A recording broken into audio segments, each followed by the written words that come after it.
The first drop of blood changed everything. Not my blood.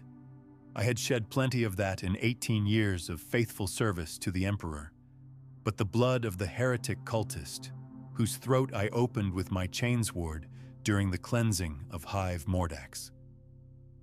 As his life poured out across the filthy floor of that abandoned shrine, I felt something stir deep within my chest, a warmth that had nothing to do with the adrenaline of combat and everything to do with the pure satisfaction of ending a life that deserved ending.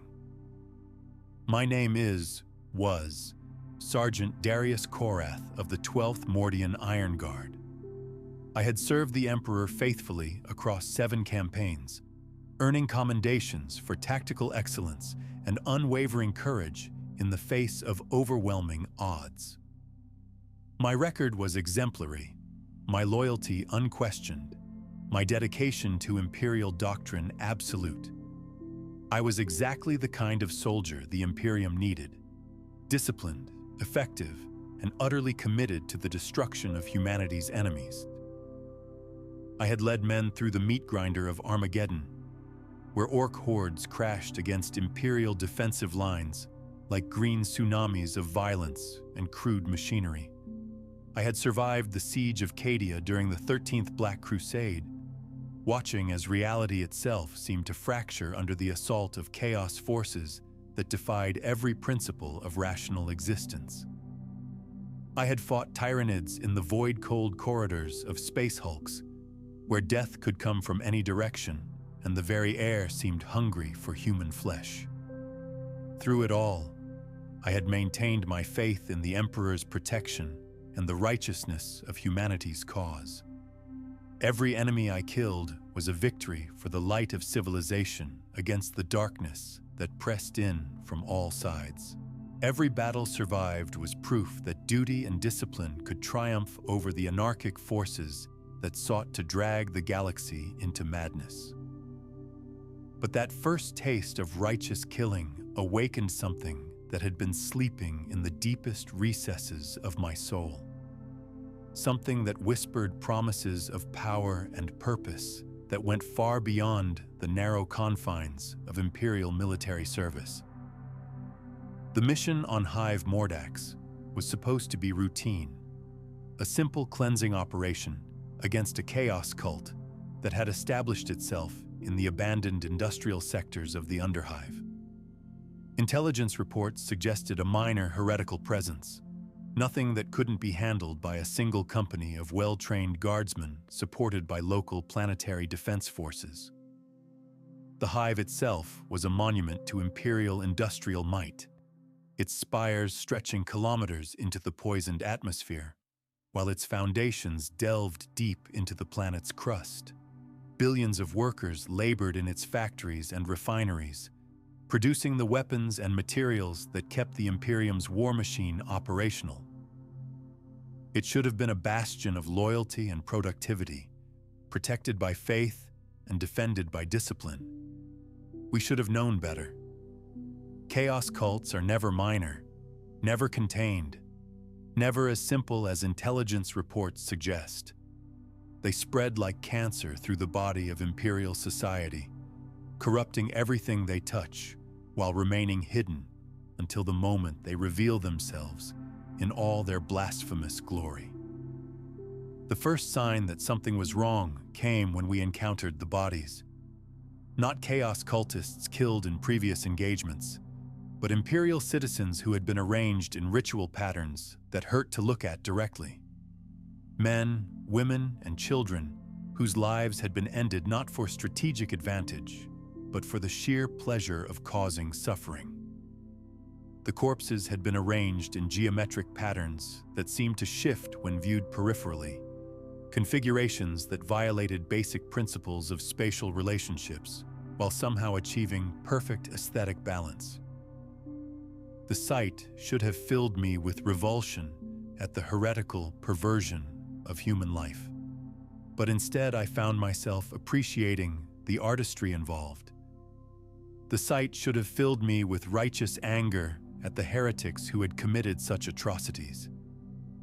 Instead, I found myself studying the corpses with professional interest, noting the precision of the cuts, the artistic arrangement of the limbs, the careful attention to detail that marked these killings as something more than simple murder. They had died in agony. That much was obvious from their expressions. But there was something else in their faces, something that looked almost like ecstasy, as if their final moments had been filled with experiences that transcended ordinary human understanding.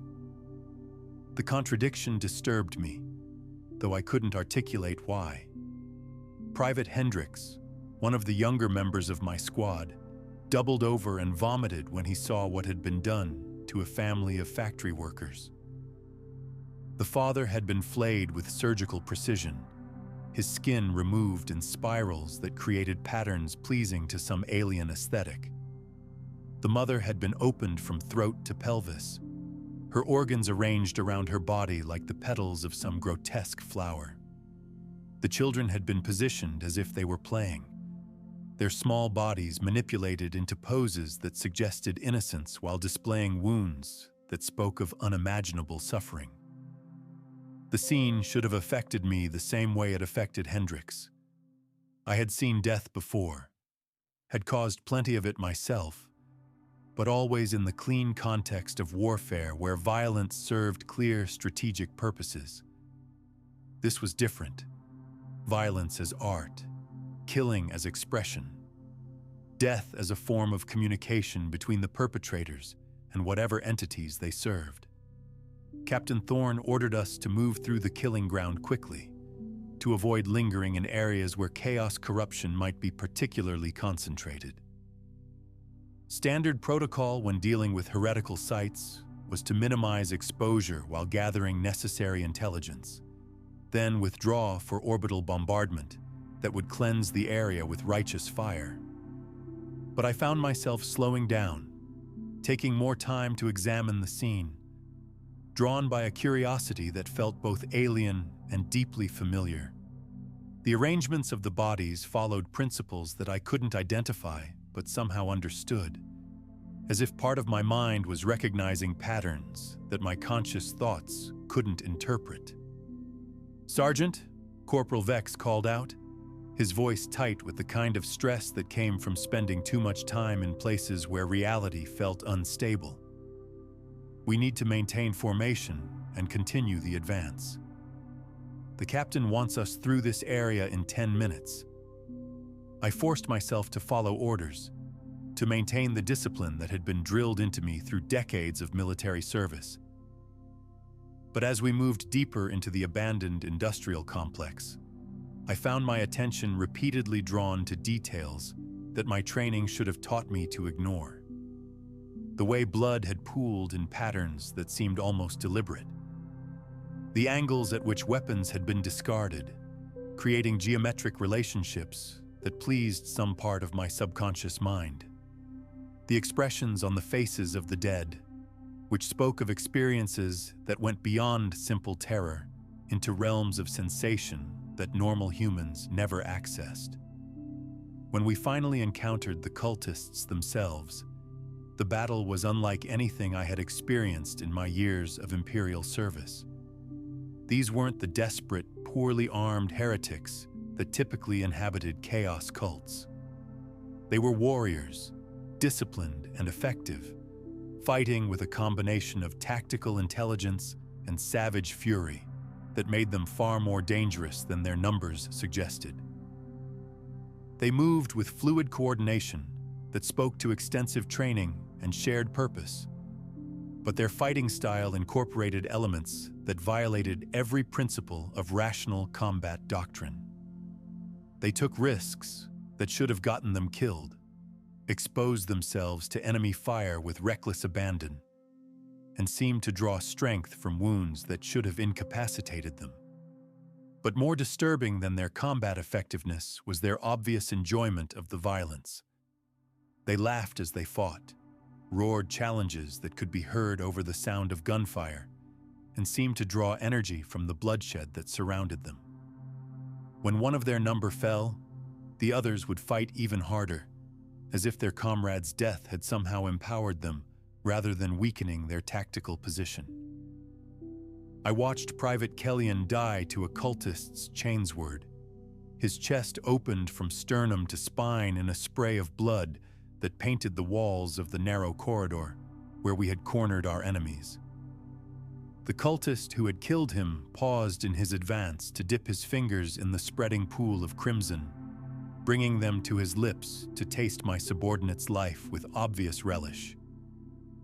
The sight should have filled me with grief for a fallen comrade and determination to avenge his death. Instead, I felt a strange thrill at the sight of so much blood, an appreciation for the artistic way it had been spilled, a growing understanding of why the cultist had chosen to taste it rather than simply stepping over the corpse to continue his attack. The cultist who had killed Kellyan turned toward me with his weapon still dripping, his face visible beneath a crude helmet that bore the 8-pointed star of chaos. His eyes held a light that I recognized without understanding, a joy that came from the act of killing itself, rather than from any strategic objective it might achieve. When he spoke, his words cut through the noise of battle with crystalline clarity. "You feel it too, don't you?" he said, his voice carrying harmonics that seemed to resonate in my bones. The hunger, the thrill, the perfect satisfaction of ending a life that was wasted on breathing. "You understand what we understand, that violence is the only truth, that killing is the only art worth pursuing." "For the Emperor," I shouted as I charged him with my own chainsword, the words feeling hollow in my mouth despite their theological correctness. But when our weapons met, when the blessed steel of my blade cut through his heretical armor to find the flesh beneath, I understood why he had been laughing. The sensation of ending a life was indescribable. Not the grim satisfaction of duty performed or the relief of surviving another engagement, but pure, overwhelming pleasure that seemed to flow directly from the act of killing into something deep within my soul. The cultist's blood splashed across my face, warm and thick and somehow nourishing, as if I were feeding on his death rather than simply causing it. As my chainsword found his heart, the cultist's expression changed from battle fury to something approaching gratitude. His final words were spoken in a whisper that only I could hear, a blessing that felt more sincere than any benediction I had ever received from an imperial chaplain. "Thank you, brother," he said, as his life fled through the wound I had opened. "Now you know the truth. Now you can begin to serve the real gods." When the battle ended and we had eliminated the last of the heretics, I found myself disappointed that it was over. The adrenaline was still flowing, the chainsword was still hungry in my hands, and there were no more enemies to kill. For the first time in my military career, the end of combat felt like a loss rather than a victory. The other members of my squad were going through the standard post-engagement procedures, checking for wounded, securing the area, beginning the intelligence gathering that would help determine the scope of the heretical infestation. But I found myself standing over the body of the cultist who had spoken to me, staring down at his face with an expression that I couldn't identify. Captain Khorne approached me while I was conducting this impromptu vigil, his own face showing the mixture of exhaustion and grim satisfaction that typically followed successful combat operations. He clapped me on the shoulder with the casual camaraderie that existed between officers who had served together through multiple campaigns.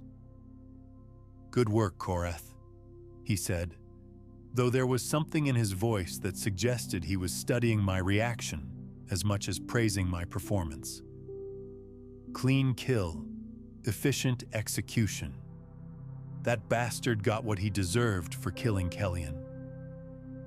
But as he spoke, I found myself thinking that the cultist hadn't deserved death, so much as he had desired it, that his final expression had been one of fulfillment rather than defeat. The contradiction disturbed me, but not in the way it should have. Instead of troubling me with its theological implications, it intrigued me with its possibilities. Captain Khorne commended my performance during the after-action review, noting my aggressive pursuit of the enemy and my efficiency in close combat. But there was something in his eyes when he looked at me, a wariness that suggested he had noticed changes that I hadn't yet recognized in myself. The kind of careful attention that experienced officers paid to subordinates who might be developing problems that could affect unit cohesion. The dreams began 3 nights after the engagement, not the usual nightmares that plagued soldiers who had seen too much combat, but visions of incredible clarity and power that left me feeling more rested than I had in years. I saw myself standing over fallen enemies, my armor red with their blood, my weapons singing with the joy of slaughter. In these dreams, I moved with inhuman grace and speed, cutting through ranks of opponents who seemed to exist solely to provide resistance worthy of my abilities. Every strike was perfect. Every kill was clean. Every death was offered to something vast and powerful that watched from beyond the boundaries of normal perception. But most vividly, I saw a figure seated on a throne of brass and bone, a being of such overwhelming presence that my dreaming mind could barely comprehend its nature. It spoke to me in a voice like grinding metal and clashing steel, words that bypassed my ears and carved themselves directly into my consciousness. "You have tasted the truth," it said, its voice carrying harmonics that made my bones ache with resonance. "You have felt the pure joy of ending life, the sacred ecstasy of spilling blood in my name. You understand now what you were meant to become, what you have always been beneath the lies and limitations that your false emperor imposed upon you." I tried to protest, to insist that my service was to the emperor alone, that I would never betray the Imperium that had shaped me into the soldier I was. But even as I formed the words, I could feel their falseness. The being on the throne knew me better than I knew myself, recognized truths about my nature that I had been hiding even from my own consciousness. "You were born for war," it continued, its form shifting and changing as it spoke, sometimes appearing as a massive warrior in Baroque armor decorated with skulls and brass fittings, sometimes as pure essence of violence given physical form. "Every battle you have fought, every enemy you have killed, every drop of blood you have spilled, all of it has been preparation for this moment of understanding." The entity gestured toward scenes that played out in the air around its throne, visions of battles I had fought but seen from perspectives that revealed truths I had missed at the time. The moment when I had taken particular satisfaction in bayoneting an orc war boss who had been too slow to avoid my thrust. The instant when I had felt genuine pleasure watching a tyrannid warrior fall to my squad's concentrated fire. The second when I had experienced something approaching ecstasy as a heretic's head rolled across the floor after my chainsword had removed it from his shoulders. "You have spent your life in service to a corpse who demands sacrifice but offers no reward," it said, its voice growing stronger as the visions continued. "I offer you purpose, power, the chance to become what you were always meant to be. No more hiding behind false duty and hollow honors. No more pretending that killing is something you do reluctantly when it is clearly something you love." The dreams came every night after that, each one more vivid than the last. I began to look forward to sleep, to the visions that showed me possibilities beyond the narrow confines of imperial military doctrine.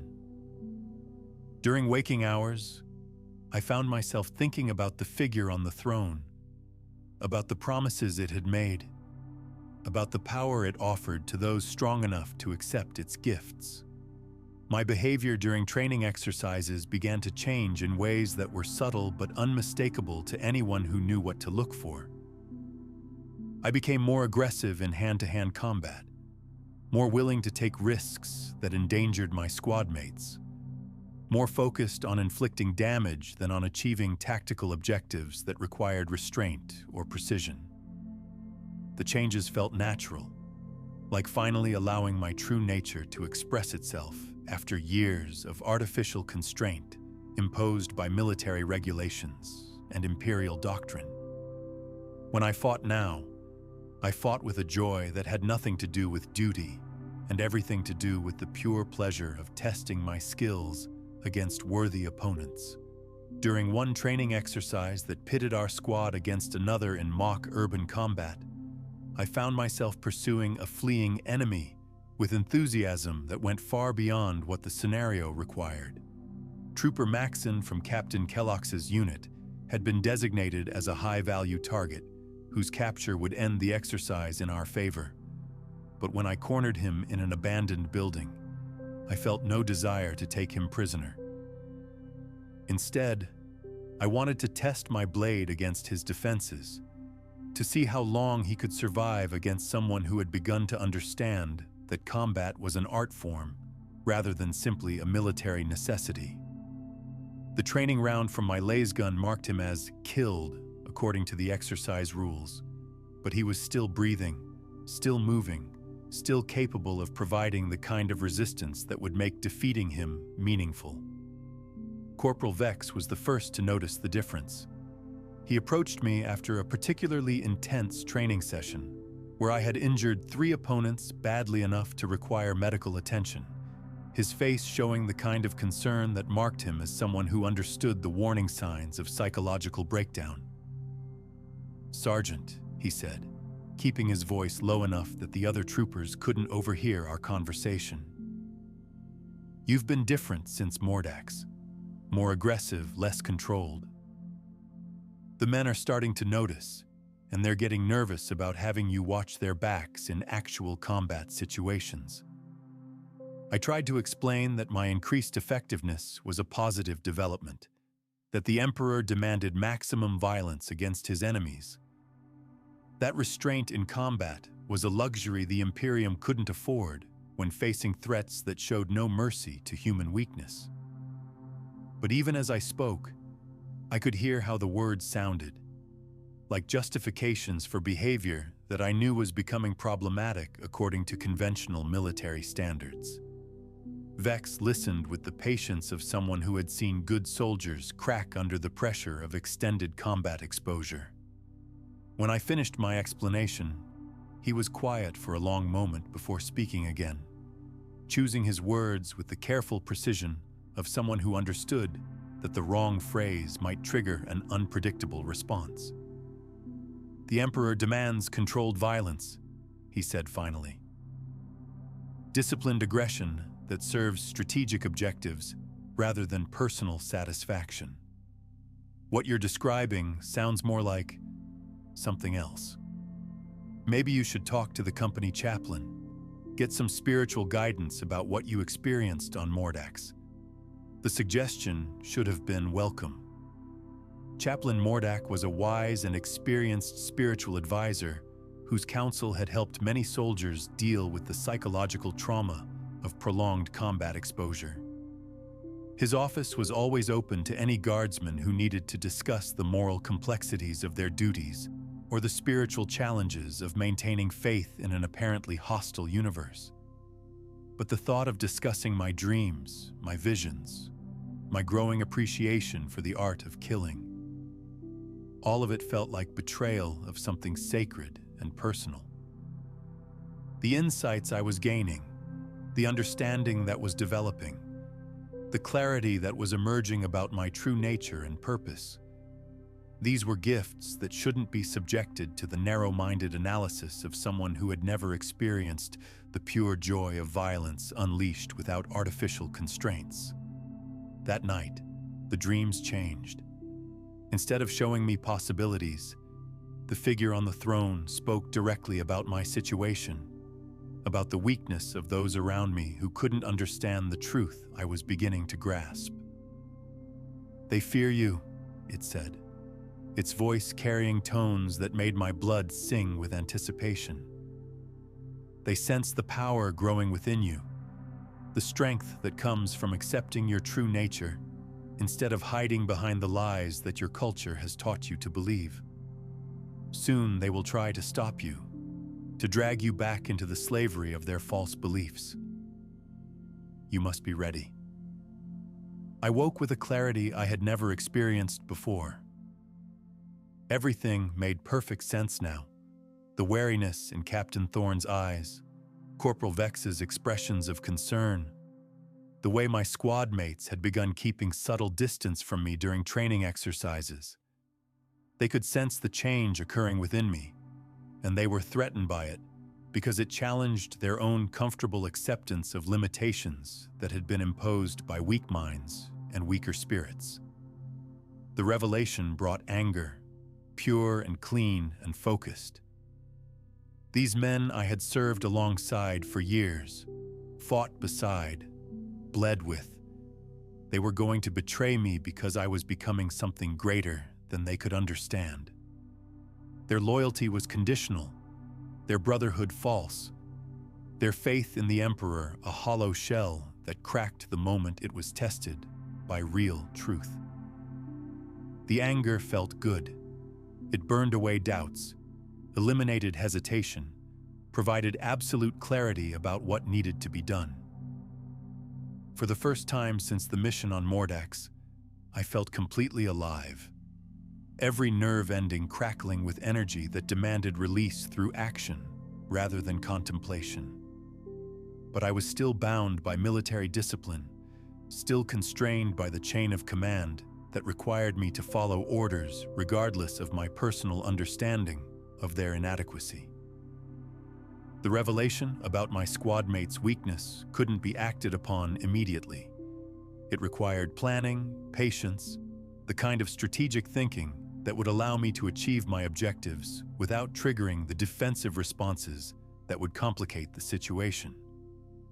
The opportunity came during a night training exercise designed to test our ability to operate in low-light conditions against an enemy force that might be equipped with superior technology.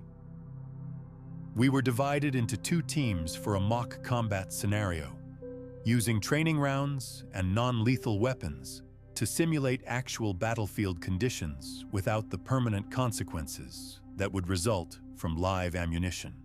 I was assigned to the attacking force, given the objective of eliminating a defending squad that had fortified themselves in an abandoned industrial complex similar to the one where we had encountered the Chaos cultists on Mordax. The parallel felt significant, as if the universe was providing me with an opportunity to demonstrate the lessons I had learned from that previous engagement. The exercise should have been routine, another in the endless series of training scenarios designed to maintain our combat readiness between actual deployments. But as we moved through the darkened corridors of the complex, hunting our fellow guardsmen who were playing the role of enemy forces, I felt the familiar thrill building in my chest. The industrial complex was a maze of corridors and chambers that had once housed machinery for processing raw materials into components used in Imperial manufacturing. Now it served as a training ground where soldiers could practice the urban combat skills that had become increasingly important as the Imperium's enemies adopted more sophisticated tactical approaches. When I encountered Trooper Maxson in a storage chamber filled with abandoned machinery, the sight of him triggered something that went far beyond the parameters of the training exercise.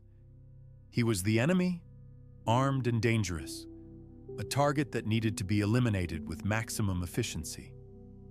The fact that he was also a fellow Imperial Guardsman felt increasingly irrelevant compared to the pure tactical reality of the situation. The training round from my laser gun took him in the chest, marking him as killed according to the exercise rules. The impact sensors in his armor registered the hit and transmitted the data to the exercise monitors, officially removing him from the scenario. He should have stood down, reported his status to the training supervisors, and withdrawn from the area to avoid interfering with the continuing exercise. Instead, he looked down at the impact mark on his armor with confusion, then back at me with growing alarm that suggested he was recognizing something in my expression that didn't match the routine nature of the training scenario. "Darius," he said, his voice carrying a note of uncertainty that triggered something predatory in my enhanced perception. "The exercise rules say I'm dead. You can move on to the next objective now. The scenario doesn't require any additional interaction with eliminated targets."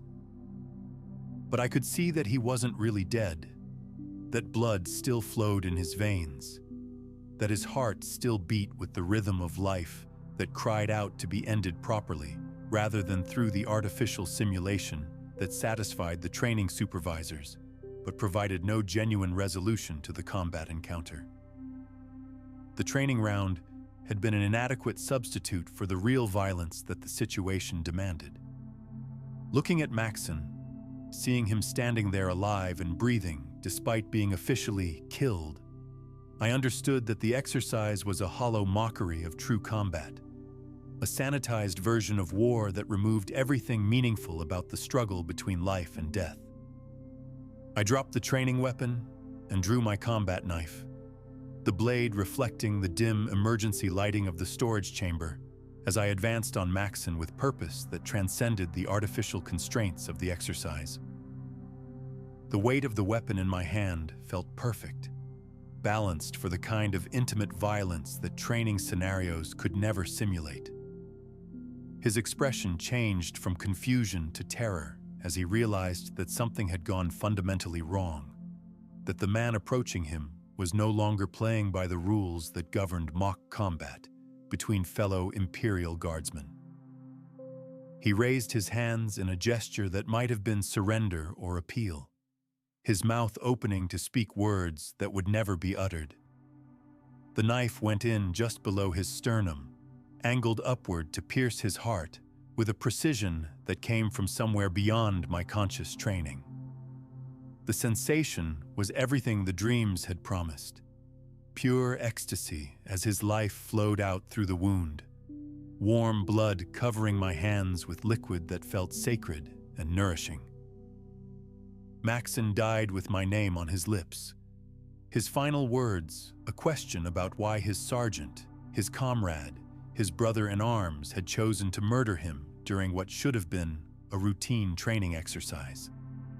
I could have answered, could have explained about the power growing within me, about the truth I was learning to embrace, about the inadequacy of artificial limitations that prevented proper resolution of combat encounters.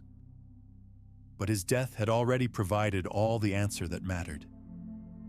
The blood on my hands was real, the silence in his eyes was permanent, and the satisfaction flowing through my consciousness was more genuine than any emotion I had experienced during years of sanitized military service. The investigation that followed was thorough and professionally conducted. Captain Thorne and Chaplain Mordak interviewed every member of the company, reviewed security footage from the training facility, and examined my psychological profile for signs of the breakdown that must have preceded such an extreme breach of military discipline. But they were looking for conventional explanations: combat stress, psychological trauma, chemical imbalance, exposure to heretical influences that might have compromised my mental stability, when the truth was something that lay far outside their understanding. I had not broken down, but broken through, not succumbed to weakness, but discovered strength that transcended their limited concepts of acceptable behavior. During my interrogation, I tried to explain what had happened in terms they might understand. I spoke about the natural evolution of a warrior's mentality, about the need to embrace the violence that was fundamental to our function as soldiers. about the artificial constraints that prevented us from achieving our full potential as instruments of the Emperor's wrath. Chaplain Mordak listened with the patience of someone who had dealt with many cases of spiritual corruption over his decades of service to the Imperial Guard. His scarred face showed no emotion as I described the visions, the dreams, the growing clarity about my true purpose. When I finished, he was quiet for a long time before asking a single question that cut to the heart of everything. "Sergeant Korath," he said, his voice carrying the authority of decades spent fighting the spiritual enemies of mankind. "When you killed Trooper Maxon, whose name did you call upon? Who did you serve in that moment of violence? What power guided your hand when you chose to take the life of a fellow servant of the Emperor?" The question hung in the air between us like a blade poised to fall. I tried to answer that I had served the Emperor, that my actions had been motivated by dedication to Imperial doctrine, that everything I had done was justified by the greater good of humanity's survival in a hostile universe. But the words wouldn't come. In the moment when my blade had found Maxon's heart, I had not been thinking of the Emperor or the Imperium or any human authority. I had been serving something else, something that offered power without restraint, purpose without compromise, strength without the artificial limitations that human weakness imposed on those who sought to achieve their full potential. The realization should have horrified me. Instead, it felt like finally admitting a truth I had been avoiding, like stepping out of shadows into brilliant light that revealed everything with perfect clarity.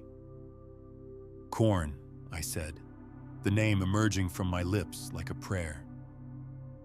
"I serve the Blood God, the Lord of Skulls, the Taker of Heads. I have seen the truth of what we are meant to become, the power that awaits those strong enough to embrace their true nature." Chaplain Mordak's expression didn't change, but I saw his hand move slowly toward the bolt pistol at his side. He had heard confessions like this before, had dealt with other soldiers whose exposure to chaos corruption had led them down paths from which there was no return. His movements were careful and deliberate, the actions of someone who understood that he was now dealing with an enemy rather than a wayward servant in need of spiritual guidance. But I was faster. The combat knife that had ended Maxon's life was still in my possession, still blessed with the blood of my first sacrifice to the powers that truly mattered. When it took the chaplain in the throat, his blessed words of exorcism died in a gurgle of crimson that splashed across the walls of the interrogation chamber. The second death was even better than the first. Chaplain Mordak had been a warrior, trained and experienced, capable of providing the kind of resistance that made killing him a genuine accomplishment rather than simple murder. His blood was different too, richer, more nourishing, touched with the spiritual energies that came from decades of communion with divine power. As his life fled through the wound I had opened, I could feel changes beginning within my own body that went beyond the psychological transformation I had already experienced.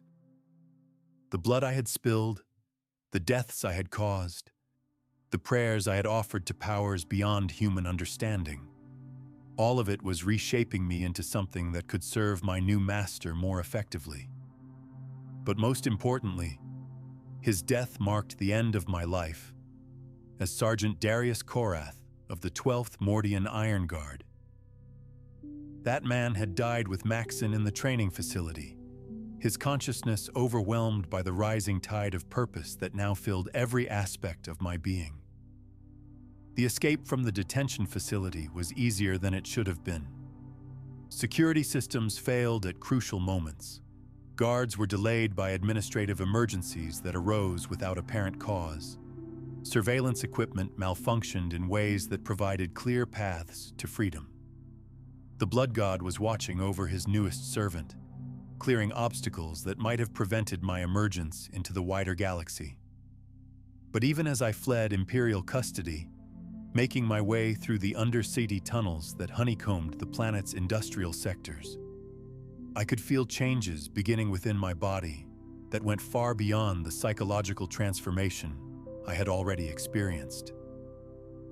The blood I had spilled, the deaths I had caused, the prayers I had offered to powers beyond human understanding, all of it was reshaping me into something that could serve my new master more effectively. The first physical changes were subtle, increased strength that allowed me to move faster and strike harder than baseline human capabilities should have permitted. Enhanced reflexes that made combat feel like a slow-motion dance, where every enemy movement was telegraphed seconds before it occurred. Improved endurance that let me fight for hours without fatigue, drawing energy from the violence itself rather than from conventional biological sources.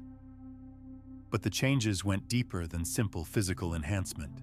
My senses became attuned to violence in ways that had nothing to do with normal perception.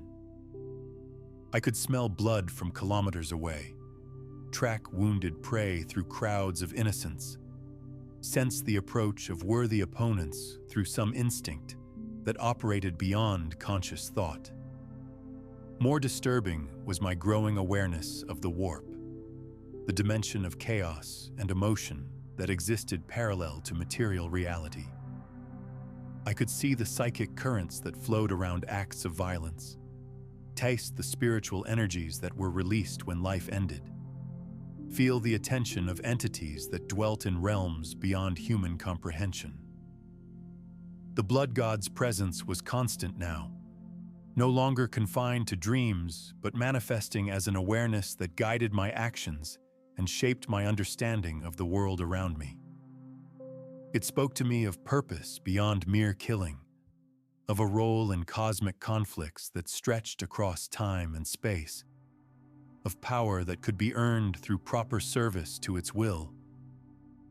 The first warband I joined was a ragged collection of deserters, criminals, and madmen who had gathered around a former Imperial officer named Kalos the Red. He claimed to serve Khorne, but demonstrated none of the discipline or focus that proper worship required. His followers were undisciplined rabble who killed for personal pleasure rather than for the glory of the blood god. I found them in the ruins of a manufactorum that had been abandoned during the recent Chaos cult uprising, hiding among the twisted wreckage of machinery that had once produced components for Imperial vehicles. They had established a crude camp in what had been the main assembly hall, using salvaged materials to create shelters that provided minimal protection from the elements.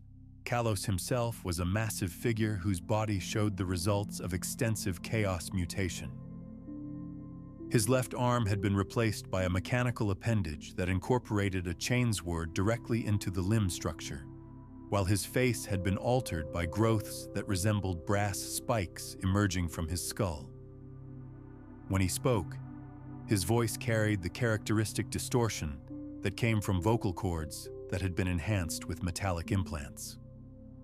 He welcomed me to the warband with the casual brutality that characterized most chaos cults, testing my commitment through a series of challenges that were designed to weed out infiltrators and ensure that new recruits possessed the necessary dedication to their cause. The tests involved combat against established members, demonstrations of ruthlessness toward captured Imperial personnel, and participation in rituals that would have been considered heretical by any reasonable interpretation of Imperial doctrine. But I could see immediately that their understanding of Khorne's nature was flawed, corrupted by personal weakness and individual ambition, rather than focused on the pure pursuit of violence that the blood god demanded. They treated killing as a means to an end, rather than as an end in itself, viewing bloodshed as a tool for achieving personal power, rather than as a form of worship that connected them to cosmic forces beyond mortal comprehension. I challenged Kalos for leadership of the warband 3 days after joining them. Facing him in single combat, while his followers formed a circle around us in the manner traditional for such confrontations. He was a veteran warrior with decades of experience and modifications that enhanced his already formidable combat abilities. But he had forgotten the fundamental truth about violence: that it was not about personal aggrandizement, but about serving something greater than individual desire. The duel lasted 20 minutes, long enough for me to demonstrate the superiority that came from proper understanding of my patron's nature. Kalos fought with skill and determination, his mechanical arm providing advantages that normal human anatomy couldn't match. But his technique was contaminated by the ego and pride that had motivated his original fall from Imperial service. When my chainsword finally found his heart, piercing through the crude armor that protected his chest, I could feel the blood god's approval flowing through me like liquid fire, reshaping my body even as Kalos's life poured out across the arena floor. His blood carried with it changes that were visible to anyone who cared to look, marking me as someone who had been blessed by powers beyond human understanding. His death marked my elevation to warband leadership, but more importantly, it completed another stage of my transformation. The blood that soaked into my skin carried with it changes that were visible to anyone who cared to look. My armor fused with my flesh in places, becoming part of my body rather than simply protective equipment. My weapons grew heavier but felt lighter, enhanced by energies that made them more effective against any target they encountered. But the most significant change was psychological. The last traces of my former identity as an Imperial Guardsman disappeared, burned away by the pure purpose that now defined every aspect of my existence. I was no longer Darius Korath, but something new, something that existed solely to serve the blood god's will through acts of violence that would shake the foundations of reality itself. The warband I inherited was transformed under my leadership from a collection of undisciplined killers into a proper instrument of Khorne's wrath.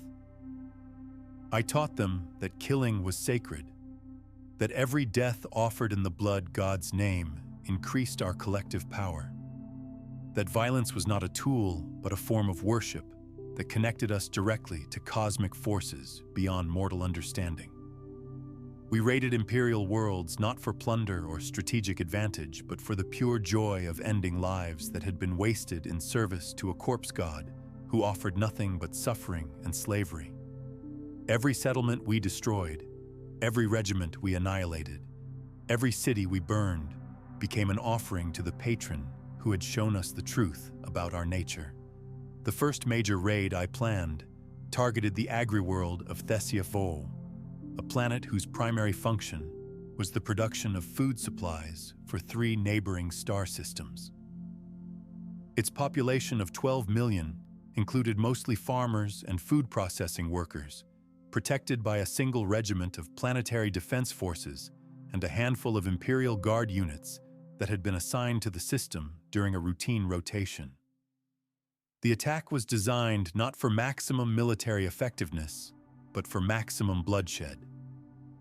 We struck during the harvest season when the population was concentrated in the agricultural centers, using tactics that prioritized the generation of casualties over the achievement of strategic objectives.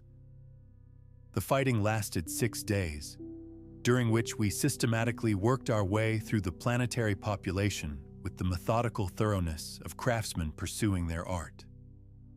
Every death was an offering to Khorne, every drop of spilled blood a prayer that strengthened our connection to the cosmic forces that granted us power beyond mortal limitations. But individual raids were insufficient to satisfy the hunger that was growing within me. The blood god demanded greater service, more elaborate sacrifices, conflicts that would produce the kind of widespread slaughter that could shake the warp itself. I began to dream of battles that would span star systems, wars that would consume entire sectors, violence on a scale that would dwarf anything the galaxy had seen since the Horus Heresy. The opportunity came when I encountered the demon prince Karthak, a being that had once been human but had transcended mortality through service to Khorne that had spanned millennia. He manifested during one of our raids on an imperial shrine world, appearing on the battlefield like an avatar of violence itself, his presence causing reality to bend around him in ways that made the material universe seem fragile and temporary. Karthak stood nearly 4 meters tall, his body a fusion of demon flesh and Baroque armor that incorporated elements from every era of human warfare.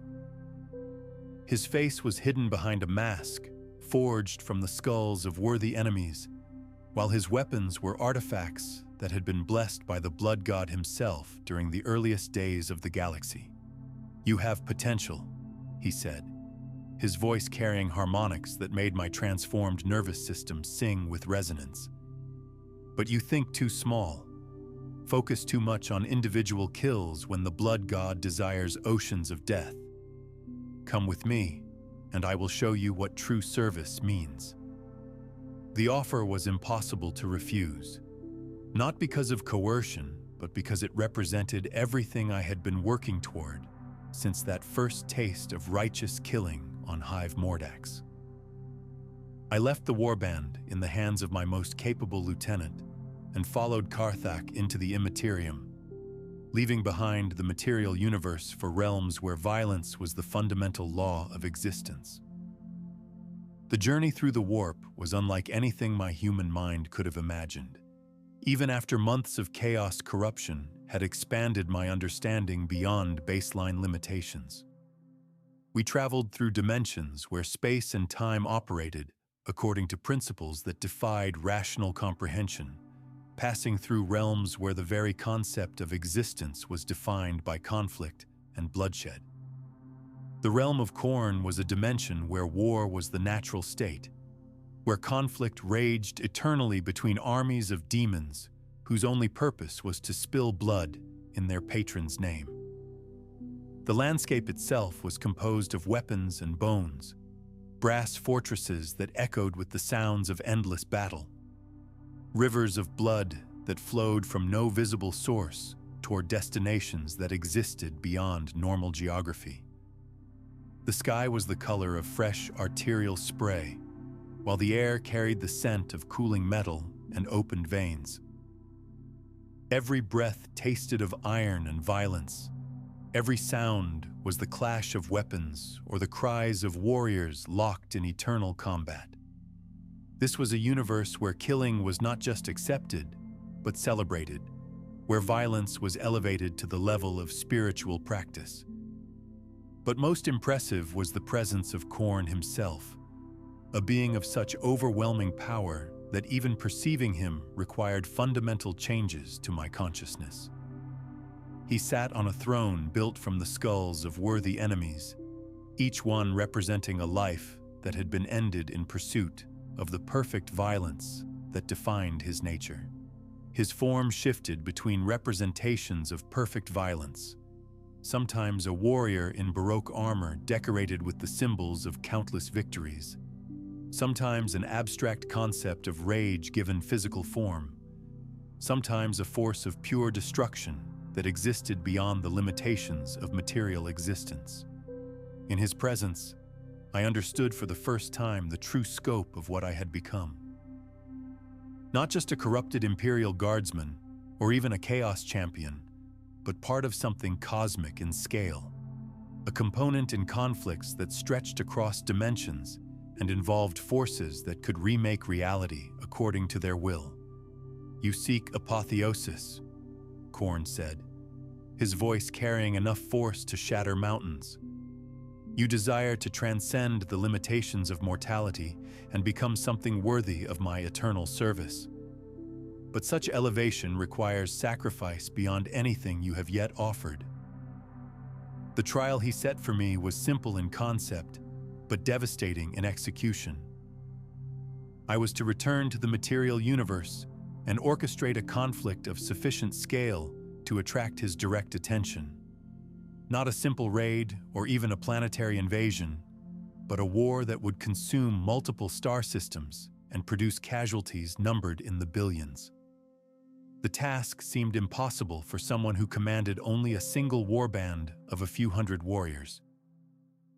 But Khorne had not elevated me this far, only to set me tasks beyond my capabilities.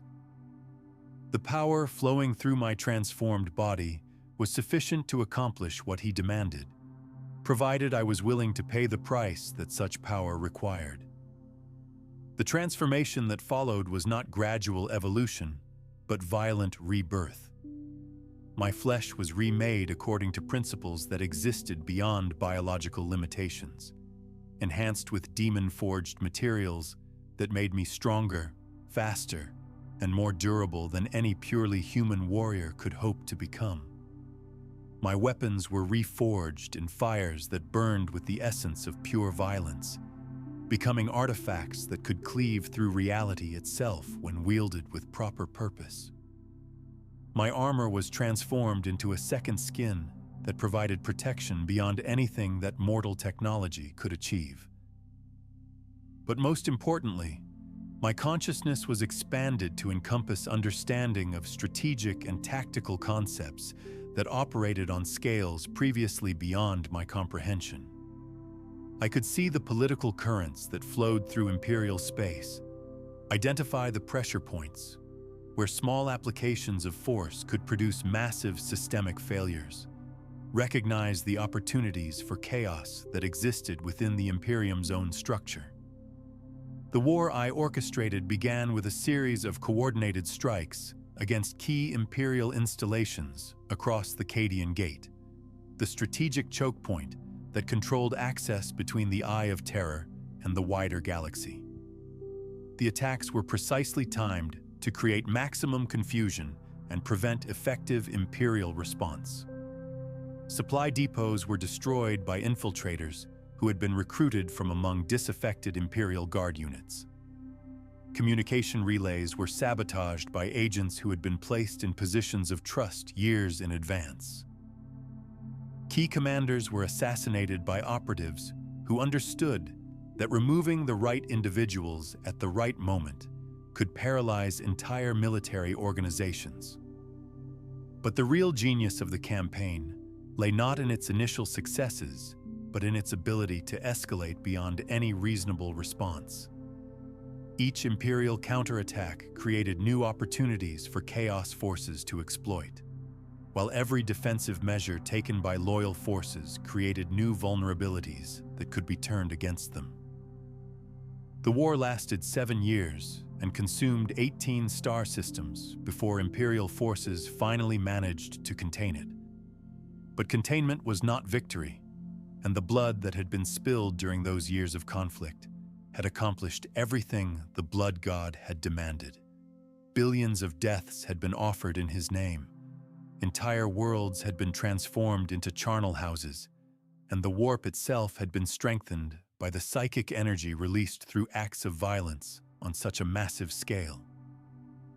The campaigns that defined those 7 years were unlike anything the galaxy had seen since the Horus Heresy. The siege of Kasser Holland lasted 18 months and claimed 4 million lives before the fortress world finally fell to my forces.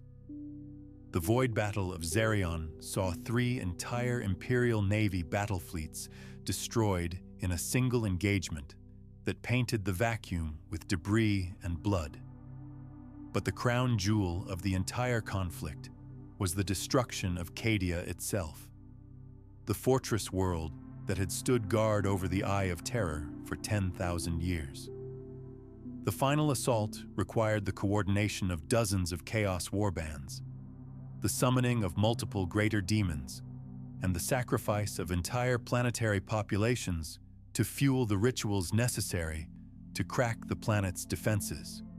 When Khadia finally fell, the psychic shockwave that resulted from its destruction was felt throughout the galaxy. The pylons that had contained the Eye of Terror for millennia were destroyed, allowing chaos energies to spill out into normal space and creating the Great Rift that would fundamentally alter the nature of galactic civilization. My reward was ascension to demon princehood, the ultimate apotheosis available to those who served chaos with sufficient dedication and effectiveness.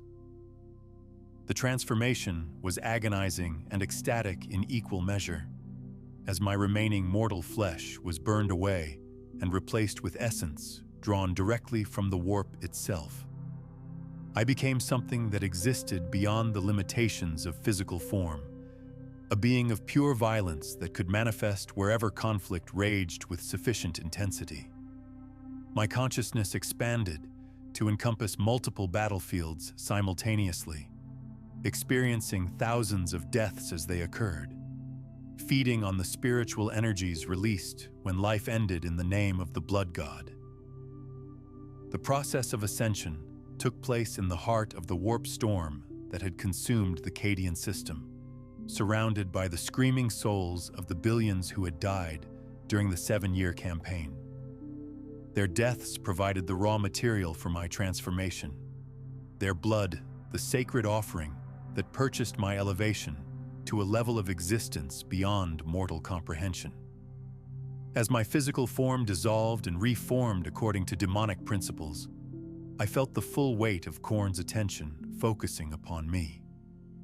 The approval that flowed from his throne was like standing in the heart of a star, overwhelming and transformative, and completely fulfilling in ways that no mortal experience could match. But even in my elevated state, I retained memories of what I had once been. Darius Korath, the faithful Imperial guardsman who had served the Emperor with unwavering loyalty until corruption showed him a better way. The transformation from loyal soldier to demon prince was complete. But the journey had required abandoning everything that had once defined my existence as a human being. Yet in the depths of my transformed consciousness, I found no regret for what had been lost. The loyalty, the friendship, the sense of duty that had once motivated my service to the Imperium, all of these seemed like chains that had bound me to existence far below my true potential. The Blood God had liberated me from limitations that I had mistaken for virtues, shown me truths that I had been too weak to recognize while trapped in mortal flesh. This is what happens when Khorne corrupts you in the 41st Millennium.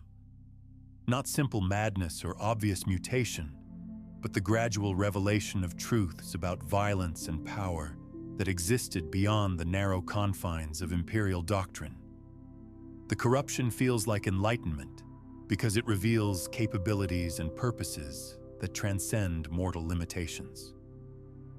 You discover that violence is not a tool to be used reluctantly in service of higher goals, but a form of worship that connects you directly to cosmic forces beyond human understanding. Every life you end becomes an offering to powers that can grant abilities no purely human warrior could hope to possess. The transformation is seductive because it offers strength without weakness, purpose without doubt, clarity without compromise. Where imperial service demands sacrifice for abstract principles, Khorne's service provides immediate rewards for concrete actions. Where the Emperor offers only suffering in defense of others, the Blood God grants personal power that grows with every act of violence. But the price is everything that once made you human. Compassion, mercy, love, friendship, all of these become irrelevant luxuries that interfere with the pure purpose of ending life in the Blood God's name. You become a perfect weapon, but only by losing everything that might have made such perfection meaningful on a personal level. The loyal Imperial guardsman who worried about his squad mates, who took pride in protecting innocent civilians, who found meaning in service to something greater than himself, that person dies long before the physical transformation is complete. What remains is something that wears familiar features, but possesses none of the qualities that made those features human. In the grim darkness of the far future, there is only war. And in that war, Khorne offers power to those willing to embrace violence as the fundamental truth of existence. His gifts are real, his rewards substantial, his promises fulfilled for those who prove worthy of his attention. But his corruption strips away everything that might make such gifts worth having, leaving behind perfect instruments of violence that remember being human, but can no longer understand why such memories might matter. We serve the blood god with absolute dedication because we have become incapable of serving anything else. The Emperor protects, they say. But Khorne empowers, and for those who have tasted the ecstasy of violence unleashed without restraint, empowerment feels infinitely more valuable than protection. We have traded our souls for strength, our humanity for purpose, our freedom for the clarity that comes with perfect servitude to cosmic principles beyond mortal comprehension. And in the depths of our transformed consciousness, in the spaces where doubt and conscience once resided, there is only the eternal roar of battles yet to be fought, the endless hunger for blood yet to be spilled, the perfect certainty that violence is the only truth that matters in a universe where everything else is weakness and delusion.